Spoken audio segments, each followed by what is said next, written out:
Close your eyes and picture the version of yourself who is completely free, not pretending, not performing, but genuinely at rest even when storms rage around you. Can you see them? That person isn't some future achievement. That's who you already are beneath the noise. I'm about to show you 20 truths that will sound too simple to work until you remember that I fed thousands with a boy's lunch, that I calmed seas with a sentence, that I defeated death itself with surrender. The weapons I'm giving you aren't complicated, they're atomic. But here's the catch. Everything you've been taught about security, control, and self-preservation must be unlearned first. Your anxiety has convinced you that you're the author of your own survival. What if I told you that believing that lie is precisely what's keeping you trapped? Let's dismantle it together. You clicked on this because anxiety and doubt have become the narration of your interior life. A relentless commentary that questions every decision, anticipates every disaster, and measures your faith by your ability to maintain an impossible calm. You've tried affirmations, breathing techniques, scripture memorization, even medication, and still, at 3 a.m, the thoughts come. Here's the truth. The self-help industry won't tell you. Anxiety is not a management problem. It's a worship problem. Every moment you spend negotiating with fear, you're bowing before a counterfeit God who demands endless sacrifice but delivers no salvation. I'm not here to teach you to cope better with anxiety. I'm not here to give you spiritual coping mechanisms. I'm here to obliterate the foundation anxiety is built on. Most Christian content on anxiety tells you to trust more or pray harder, as if your fear is evidence of weak faith. That's spiritual abuse disguised as encouragement. I never measured your worth by your emotional state. I measured it by my willingness to die for you. Big difference. In the next 40 minutes, I will expose the lie that anxiety is protecting you from harm when it's actually preventing you from living. I will reveal why doubt isn't the opposite of faith, it's often the birthplace of mature trust. I will teach you the lessons I gave my disciples that annihilated their fear, not managed it, obliterated it. I will dismantle the myth that peace requires perfect circumstances. And I will show you why surrender isn't weakness. It's the most aggressive act of warfare available to you. The core reframe is this. You think your problem is that you feel anxious. Your actual problem is that you've been taught to solve anxiety through control, information, and preparedness, the exact mechanisms that feed it. I taught a different way. The way of the seed that must die, the sparrow who doesn't sow, the child who simply receives. If you've been trying to white-knuckle your way to peace, this is your exit ramp. If you've been measuring your spiritual maturity by your anxiety levels, prepare for whiplash. And if you've ever wondered if I actually understand what it feels like to be afraid, I sweat blood in a garden the night before they crucified me. I know terror. I also know what terror bows to. Let's begin. Before I give you lessons, let me give you images.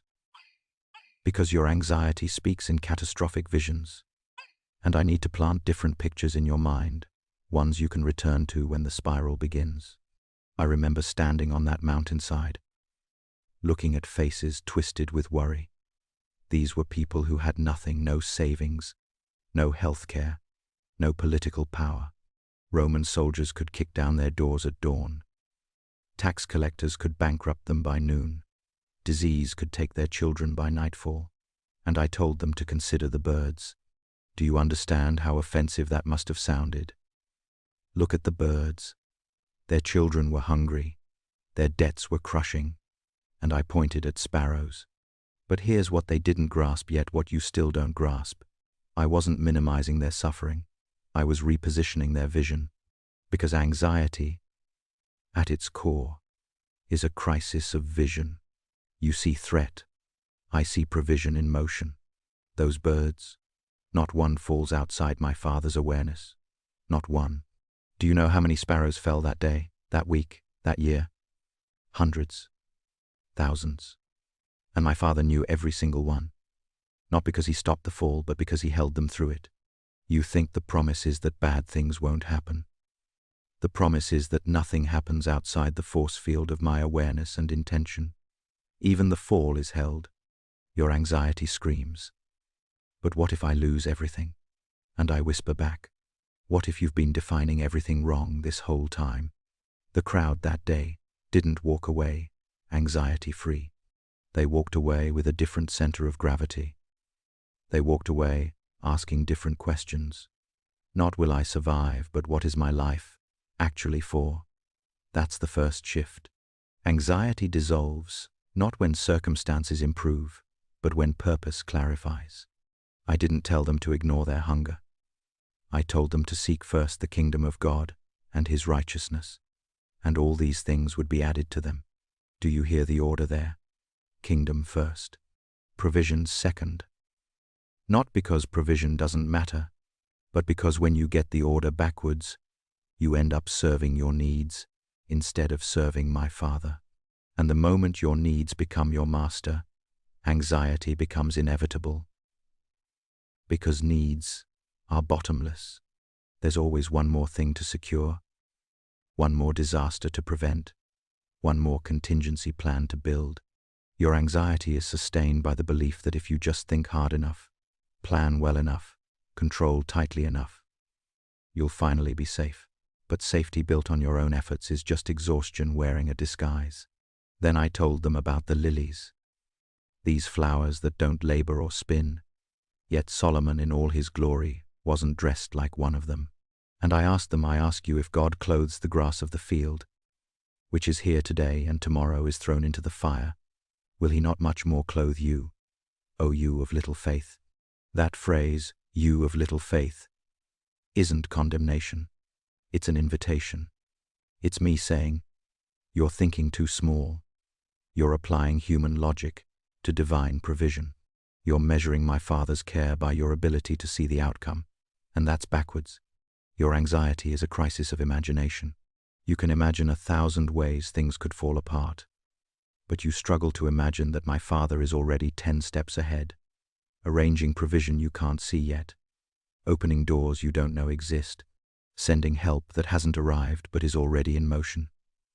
So when I say do not worry about tomorrow, for tomorrow will worry about itself, I'm not telling you to be irresponsible. I'm telling you that worrying about tomorrow is worshipping tomorrow. It's giving a day that doesn't exist yet more authority than the God who holds every day in His hands. Each day has enough trouble of its own. That's not pessimism, that's realism. Life is hard. Today will bring challenges, but today will also bring grace. Sufficient grace. Exactly enough for today's trouble. Not next week's, not next year's. Today's. And tomorrow, when it becomes today, will have its own supply.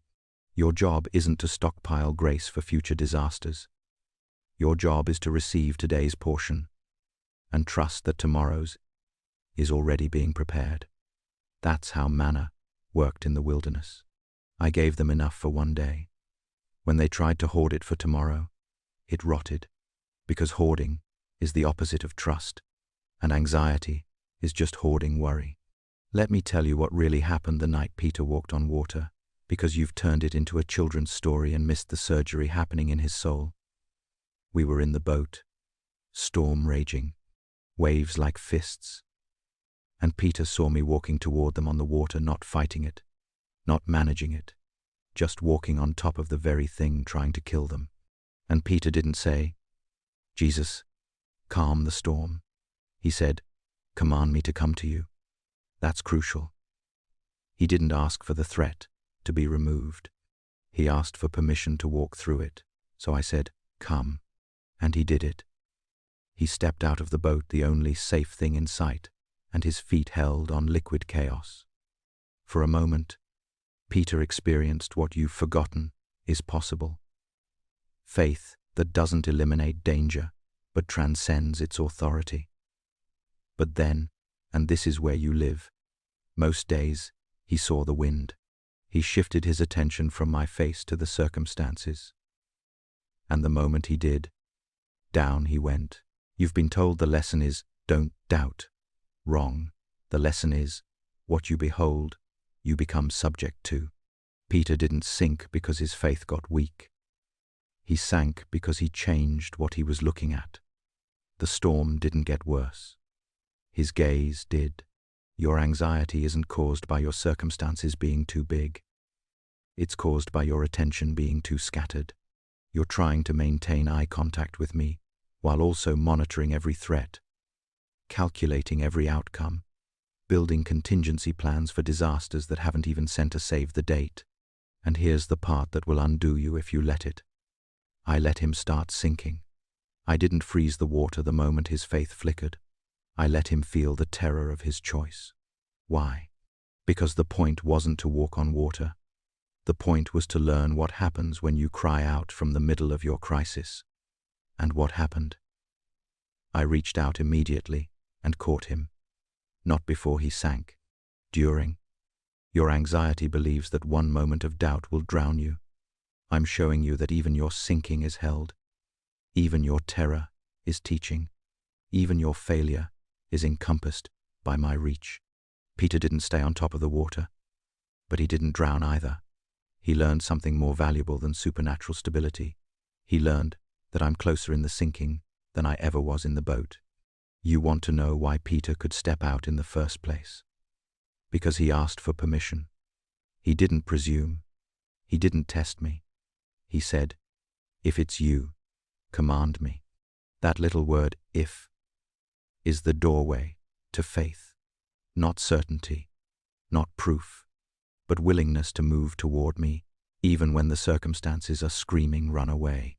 Your anxiety demands certainty before you'll take a step. Faith says, "I'll take the step," and let certainty catch up. And when you take that step, when you move toward me, despite the fear, you discover that the water holds. Not because you're special, because I commanded it to. But here's what most people miss.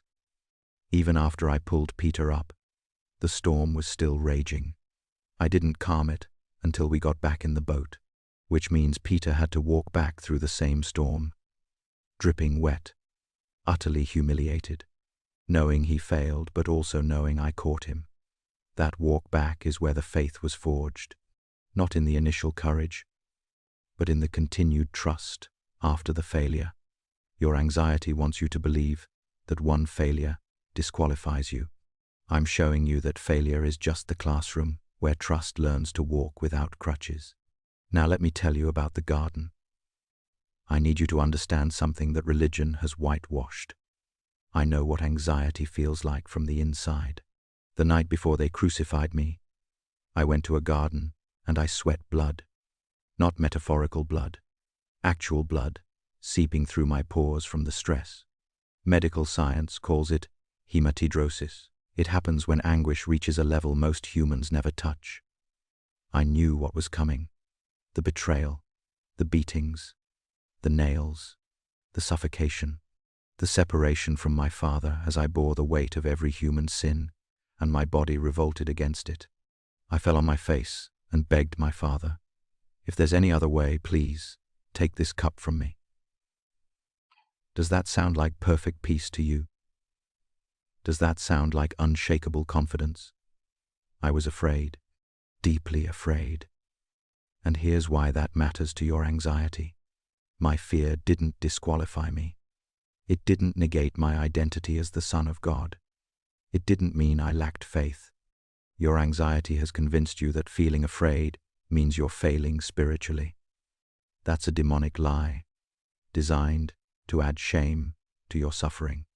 I felt the full weight of terror, and I moved through it by speaking one sentence: "Not my will, but yours." That's not resignation. That's warfare.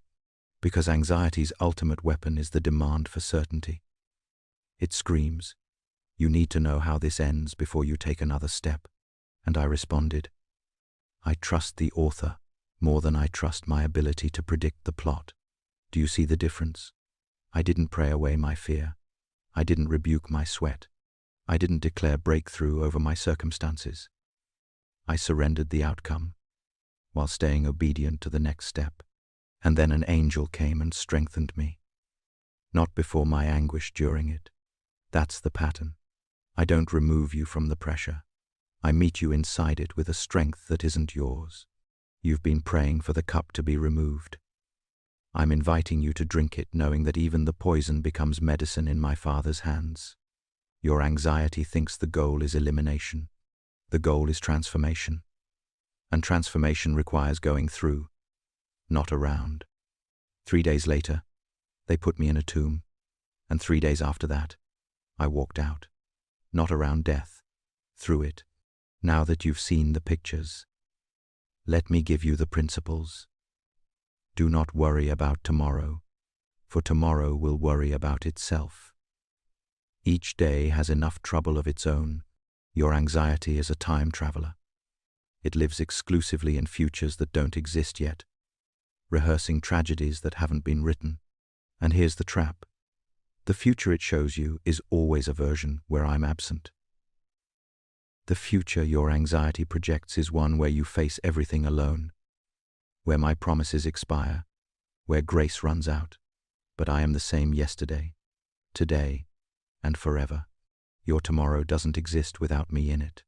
So when anxiety drags you into next week, next year, next decade, practicing your response to hypothetical disasters, you're not being prudent, you're being faithless, because you're imagining a future I'm not in. The antidote isn't optimism, it's presence. This moment, right now, contains everything you need to obey the next step. You don't need next year's grace today. You need today's grace today. And it's here, abundant, sufficient. Anxiety's power is entirely dependent on your willingness to abandon the present. Stay here. Stay now. That's where I am. When the storm hit the boat and water poured in, my disciples woke me, screaming, "We're going to drown." And I asked them, "Why are you so afraid? Do you still have no faith?" Notice, I didn't deny the storm. I questioned their interpretation of it. Fear is always the fastest responder. It jumps to conclusions, assumes the worst, and presents its narrative as fact. And because it speaks with urgency, you believe it's speaking truth. But urgency isn't the same as accuracy. Your anxiety says, "This is the end." I say, "This is an interruption." Your anxiety says, "You can't survive this." I say, "You don't have to, I will." Your anxiety says, "I've abandoned you." I say, "I'm literally in the boat with you." Truth doesn't need to shout. It doesn't need to panic. It waits for you to turn toward it and ask, "What do you say about this?" And when you ask, I speak, and what I speak has the power to silence the noise. The practice, let fear have its say, then ask me for mine, and watch which voice has the authority to change reality. I told you, I give you eternal life, and you shall never perish. No one will snatch you out of my hand. So why are you terrified of losing me? Your anxiety about your salvation, your standing, your security, it's all based on a lie that you're holding on to me by your grip strength, as if your faith is the only thing keeping you from slipping through my fingers. Backwards, I'm holding you. My grip doesn't weaken when you doubt. My grip doesn't loosen when you fail. My grip doesn't depend on your performance. You think the Christian life is about maintaining your position. I'm telling you, your position is sealed. The work is finished. You're not auditioning for a role, you've been adopted into the family. Anxiety about losing your salvation is anxiety about a problem I already solved. You're white-knuckling a door I welded shut from the inside. The question isn't, will God keep his promises? The question is, will you believe they apply to you? Because the moment you realize you can't be snatched from my hand, half your anxiety loses its fuel supply. Thomas wouldn't believe I'd risen unless he touched my wounds. And when I appeared to him, I didn't rebuke him. I invited him to touch. Put your finger here. See my hands. Reach out and touch my side. Stop doubting and believe. I didn't shame him for needing proof. I gave him access to it. Your doubt isn't a sign of weak faith. It's often a sign of honest faith. The faith that refuses to pretend. That asks hard questions. that won't settle for inherited answers. Doubt becomes toxic only when you camp there, when you refuse to move toward the evidence I've already provided. But the doubting that drives you to seek me more deeply, to test my promises, to wrestle with my word, that's not unfaith. That's the cry of a soul who wants to believe truly, not superficially. I'd rather have your honest doubt than your performed certainty. The opposite of faith isn't doubt. It's apathy. It's the shrug that says, who cares if it's true? Your anxiety about your doubt is more problematic than your doubt itself, because it reveals you think my love is conditional on your certainty. It's not. My love is the ground your doubt stands on while it's searching for me. I told you. Peace I leave with you. My peace I give you. I do not give to you as the world gives. Do not let your hearts be troubled, and do not be afraid. The world gives peace conditionally. When your bank account is full, you get peace. When your health is good, you get peace. When your relationships are stable, you get peace. That's not peace. That's just the temporary absence of obvious threat. My peace is different. It exists in the storm. It sits with you in the garden when you're sweating blood. It walks with you to the cross when everything is falling apart. My peace isn't the absence of trouble. It's the presence of me in the middle of trouble. And that changes everything. Your anxiety wants perfect circumstances. I'm offering perfect companionship. Your anxiety demands that threats be removed. I'm promising that threats will be transcended. Do you see the difference? I'm not saying nothing bad will ever happen. I'm saying that when it does, you won't face it alone, and you won't face it powerless. Because the same spirit that raised me from the dead lives in you. The same authority I walked in, you have access to. Not because you're strong, but because you're mine. Come to me, all who are weary and burdened, and I will give you rest. Take my yoke upon you and learn from me, for I am gentle and humble in heart, and you will find rest for your souls. For my yoke is easy and my burden is light. Your anxiety is heavy. It weighs you down. It makes every decision exhausting. It turns simple tasks into mountains. That's because you're carrying a yoke I never gave you. You're trying to carry the weight of outcomes, the responsibility for other people's choices, the burden of knowing the future. None of that is yours to carry. My yoke, the one I'm actually asking you to carry, is simple. Love me. Trust me. Obey the next step. That's it. Everything else you've added is extra weight that's crushing you. And you're calling it faithfulness, when it's actually fear dressed up as responsibility. Learn from me. Watch how I lived. I didn't carry tomorrow's worry today. I didn't try to control other people. I didn't take responsibility for outcomes that belonged to my Father. I stayed in my lane. I did what He asked, and I rested. You've forgotten how to rest because you've made yourself responsible for things that were never yours to manage. That's not diligence. That's pride masquerading as concern. You think if you don't hold it all together, it will fall apart. But I'm the one holding all things together, not you. And the moment you remember that, your shoulders will drop, your jaw will unclench, and you'll take your first deep breath in years. No one can serve two masters. Either you will hate the one and love the other, or you will be devoted to the one and despise the other. You cannot serve both God and money. Replace money with anxiety and the principle still holds. You cannot serve both me and fear. Every moment, you're serving fear, planning for disasters, rehearsing worst-case scenarios, trying to control outcomes. You're not serving me, because serving me looks like trust. It looks like obedience without needing to see the outcome. It looks like saying yes to the next step even when the next 10 steps are hidden.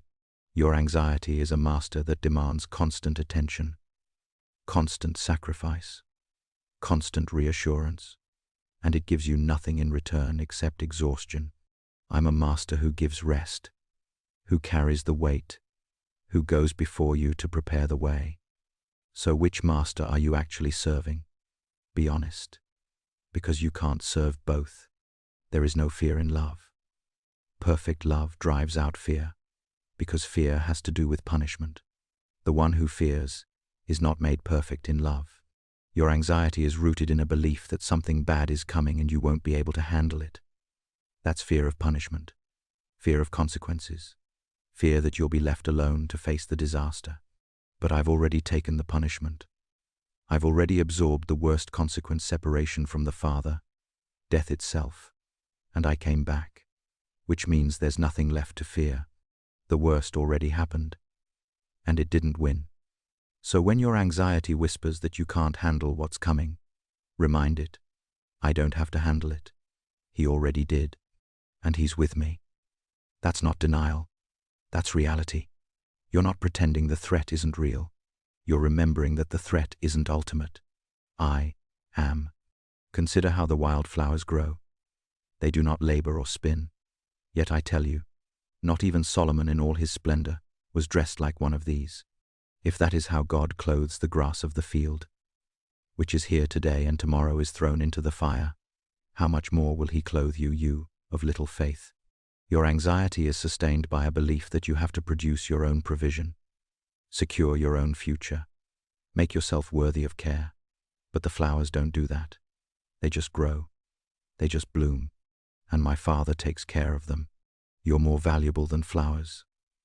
So why do you act like your survival depends entirely on your efforts? I'm not saying don't work.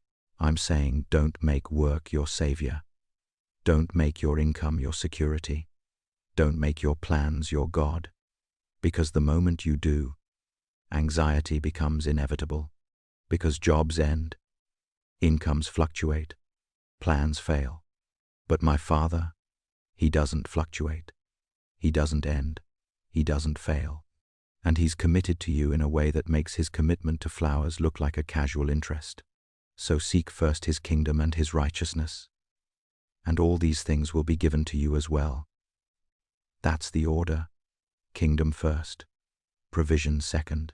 When you flip it, when you seek provision first and try to fit the kingdom in around your schedule, you end up anxious, overwhelmed, and empty, because you're building on sand.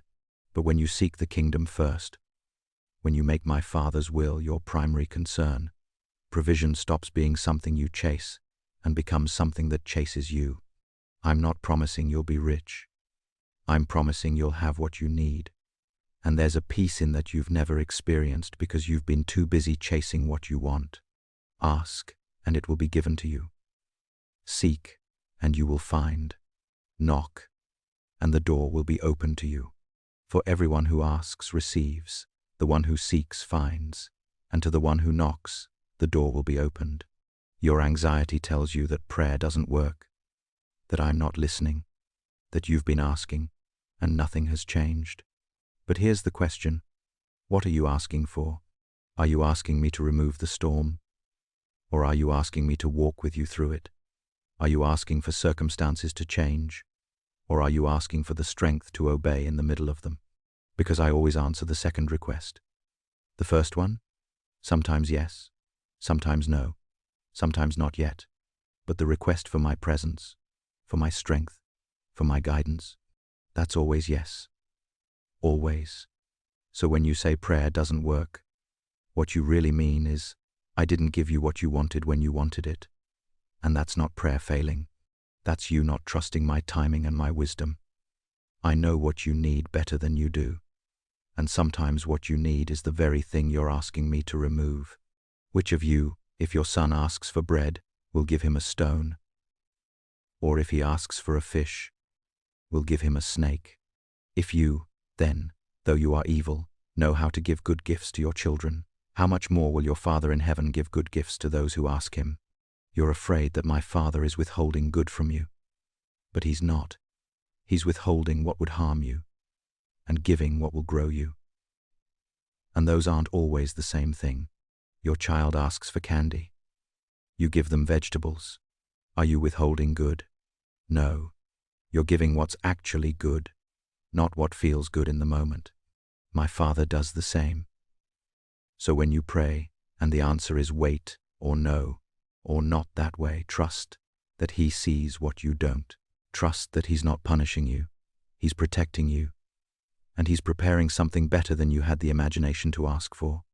Now, let me give you the tools. These aren't techniques to manage anxiety, they're weapons to dismantle its throne. Every morning, before your mind starts running simulations, I want you to say this: I have everything I need for today. Not tomorrow. Today. Then ask me, what is the one thing you're asking me to do right now? Not the 10 things on your list. The one thing. Anxiety multiplies tasks and collapses timelines. It shows you everything at once and tells you it all has to be done immediately. I work sequentially. One step, then the next, then the next. When your mind starts catastrophizing about next month, next year, stop. Come back to now. Ask again, what's the next right step? And then do it. Not perfectly, just obediently. This practice trains you to live where I actually am, which is here, now, with you. When anxiety grips you, pray this: Father, I release my need to control this situation. I trust you with the outcome. I choose obedience over certainty. Not my will, but yours. Don't pray this once and expect instant relief. Pray it 10 times, 20, however many times it takes for your fists to unclench. This isn't positive thinking. This is spiritual warfare. Because every time you release control back to my Father, you're dethroning anxiety and enthroning trust. And here's the secret: you don't have to feel peaceful when you pray it. You just have to mean it. Feelings follow obedience, not the other way around. Anxiety isolates. It convinces you that you're uniquely broken, that no one else struggles like this, that asking for help is weakness. I put you in a body, my body, the church, for a reason. Find 2 people you trust. Tell them, I'm battling anxiety, and I need you to remind me of truth when I can't see it. Then, when the spiral starts, text them, call them, let them speak my words over you. You weren't designed to fight alone. Stop trying to. This isn't about fixing yourself before you're worthy of community. This is about letting community hold you while I do the fixing. Keep a record of every time I've provided, every time I've shown up, every time the disaster you feared didn't materialize. When anxiety projects future abandonment, open that record. Read it. Let the evidence speak. Your mind is wired to remember threats and forget provision. That's biology. You have to intentionally counteract it. This isn't gratitude journaling. This is building a case against anxiety's accusations. Because the next time fear says he won't come through, you can pull out the receipts and say, actually, here are 47 times. He already did. When you're in the middle of an anxiety spiral, ask yourself this: is this thought moving me toward love or toward fear? If it's toward fear, it's not from me. I don't motivate through terror. I don't lead through panic. If the voice in your head is using fear as a weapon, that's not my voice. My sheep know my voice, and my voice sounds like peace, invitation, and truth. So when the thought appears, test it. Does this sound like the shepherd who laid down his life for me? Or does it sound like the thief who comes to steal, kill, and destroy? That discernment alone will cut your anxiety load in half. You made it. You stayed. That alone is evidence that something in you knows there's a way out of the prison. So let me leave you with this. You are not broken. You've been misled. You were taught that anxiety is the price of awareness, that constant vigilance is wisdom, that peace is for people who don't understand how dangerous the world is. That's a lie designed to keep you enslaved. I came to set captives free. And your anxiety? That's a cage with no lock. You've just been convinced you need a key. The lessons I gave you aren't steps to graduate from fear. They're the dismantling of the illusion that fear ever had authority over you in the first place. You are a child, of the Most High God. The same power that raised me from the dead lives in you. Every anxious thought is a squatter in a house that belongs to my Father, and I'm giving you permission to evict it, not because you're strong enough, but because I already won the war. Your job isn't to fight harder, it's to remember whose you are. So here's my final word to you. Peace I leave with you. My peace I give you. I do not give to you as the world gives. Do not let your hearts be troubled, and do not be afraid. That's not a suggestion. It's a command. And I don't command things you're incapable of. You can stop being afraid, not by trying harder, but by trusting deeper. I am held by unshakable hands. My worth is not measured by my anxiety levels. My peace is not earned, it's inherited. I am exactly who Jesus says I am, beloved, secure, and free. If this gave you even a moment of relief, of clarity, of hope, leave a comment. Tell me which lesson hit deepest. Tell me which practice you're going to try first. And if you know someone who needs to hear this, share it. Because the kingdom advances not through algorithms, but through love. Subscribe if you want more truth that doesn't soften, that doesn't water down, that treats you like an adult, capable of handling the full weight of my words. I'm not here to make you comfortable.